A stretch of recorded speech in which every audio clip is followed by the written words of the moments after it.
Thank you very much, Mr. Chairman. Thank you for the opportunity to join the subcommittee for today's hearing on a topic of great interest to the people of my state in Arizona. I wanted to be here because Phoenix is the largest city in the United States without access to passenger rail service. As other communities have gained access to passenger rail, they've experienced significant new economic opportunities, but Arizona thus far has missed out. I'm hopeful that will change, and there is reason for optimism. Amtrak has applied for funds under the bipartisan infrastructure law to restore long-distance train service to Phoenix via the Sunset Limited, and Arizona has submitted a proposal to the Federal Railroad Administration's Corridor ID program to advance frequent and reliable passenger rail service between our two large and fast-growing metropolitan areas, Phoenix and Tucson. Arizonans have wanted passenger train service between Phoenix and Tucson for decades.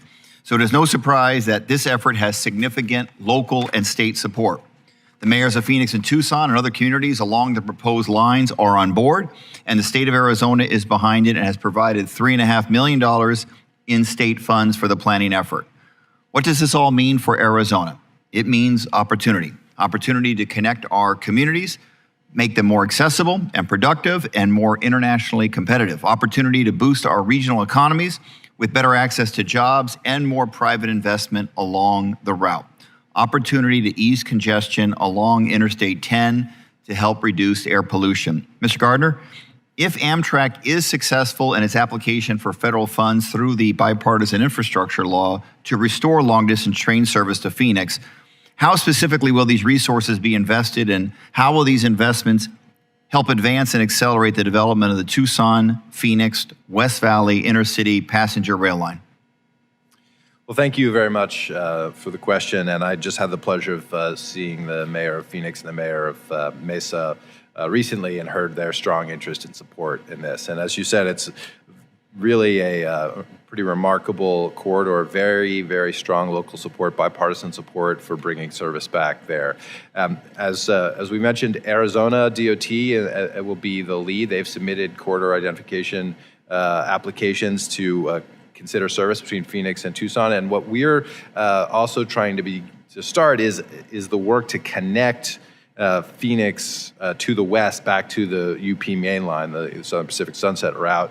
That portion of the route was severed today. Our service, the Sunset Limited, goes to Maricopa, about 40 miles or so, I think, south of Phoenix. So it really misses the mark. And as you said, Phoenix's growth has been huge, and it's really frankly an embarrassment that we don't serve such a major and prominent city. And I would say that about many other cities, Nashville included, Columbus, et cetera, cities that are obviously of the right size. So we think the market in Arizona is great for intercity passenger rail, and we'll are partnering with the state to support that, and we are looking to undertake potentially that initial work to understand what it will take to restore the service back from Phoenix West and route our long-distance train that way. I appreciate it. It's time.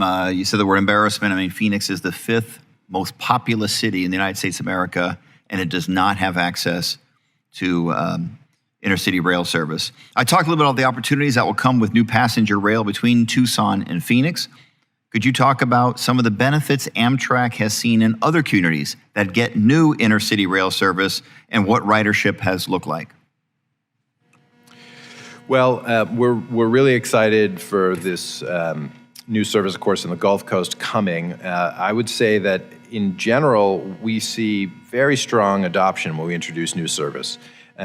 Everywhere I go across America, communities small and big, the common refrain I get is, how come we don't have more trains? How come we don't have faster trains? How come I don't have more service in my community? I've really literally never met anyone who wasn't interested in more trains to their locations. And when we see new service introduced, we get really an initial period, of course, of introduction, but we've seen very strong results. We just extended, for instance, the service to Burlington, Vermont, up from Rutland, which has been a long time coming, and we've already exceeded our expectations there in terms of the ramp up of the service.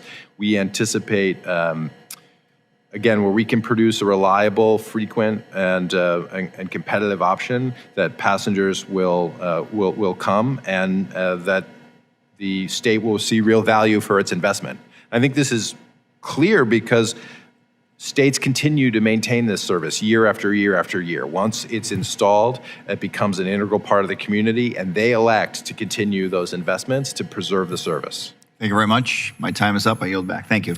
Thank you. The gentleman yields. And gentlemen, I appreciate your very engaging and sharing your thoughts and your insight into Amtrak. We have a couple of members that would like to go into a second round of questions.